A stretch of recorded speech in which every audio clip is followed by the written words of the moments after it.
Have you ever said yes to a client request, even though every part of your body was screaming no?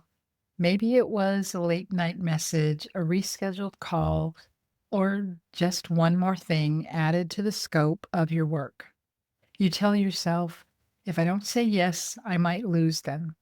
But here's the deal, every time you bend past your limit, you don't gain a client, you lose yourself. Welcome back, friends. I am Sandy Bartlett, and this is Journey to Self Power Beyond People Pleasing. This week on YouTube, we talked about how setting boundaries isn't about pushing clients away, it's about magnetizing the right ones. And today on the podcast, we're going deeper because boundaries aren't just business strategy, they're energy. And when you don't honor your energy, resentment sets in. And resentment is the fastest way to sabotage your business. Before we get into that, let's do our intuitive moment. And today, the card I pulled from the Mystical Shaman Oracle deck is the Ancient Ones. This card is a reminder that we are never alone in our journey. The wisdom of those who came before us flows through our veins, whispering guidance when we pause to listen. The ancient ones remind us that boundaries aren't just about the present, they are part of a long lineage of self respect, survival, and sacred truth. When you set a boundary in your business, you're not being selfish or difficult. You're standing shoulder to shoulder with generations of women who have learned that their energy is worthy of protection. You're carrying forward a legacy of strength. So, as we move into today's conversation about clients and boundaries, hold this card close. You're not only protecting your time, you're honoring your ancestors, your teachers, and your own soul's wisdom. For years, I thought being the good one meant saying yes to everyone and everything. That showed up in my marriage, in friendships, and eventually in my business.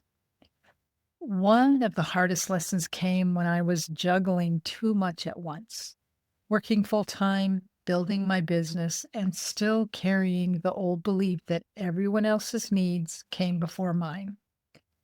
Clients would message me late at night and I'd respond instantly, thinking I was being supportive. Instead, I was exhausted, drained, and truthfully, secretly resentful. That resentment didn't come from clients, it came from me because I had trained them to treat me that way. Here's what I want you to hear: boundaries are not selfish, they're sacred. They tell your clients, this is how I do my best work. And the right clients, they'll respect that. Every people pleaser persona has their own way of letting boundaries slide. Caretakers say yes to every request, convincing themselves it's service. Chameleons bend their boundaries to match whoever's in front of them. Performers overextend, piling on extras just to prove they're worth it.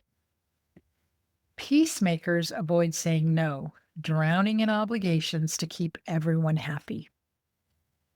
Ghosts disappear altogether when the discomfort gets too big. But here's the thing, none of those are really you. They're survival patterns. When you notice them, you can start replacing them with boundaries that honor your energy and attract clients who actually respect you. So, for your inner reflection, pause with me for a moment and ask yourself, where in your business are you overgiving, overextending, or overcommitting? What would shift if you trusted that saying no wouldn't push people away, but would actually draw the right ones closer? Our Whispers of Wisdom comes from Brene Brown. Daring to set boundaries is about having the courage to love ourselves even when we risk disappointing others. Love that one. Let that sink in. Boundaries aren't rejection, they're self respect. This week, for your empowerment action, I want you to set one clear boundary with your clients. Just one. Maybe it's setting business hours and not responding after 6 p.m., or adding a clear clause in your contract about what's included, or simply saying, that's outside the scope of this package, but here's how we can add it on. Start small. Boundaries are muscles. You build them with practice. And every time you stand in your boundary, you remind yourself and your clients, my work, my time, my energy are worthy of respect. Boundaries don't push clients away. They pull the right ones closer. And when you honor yourself, you open the door for aligned business relationships built on respect instead of resentment. Until next time, be true to you.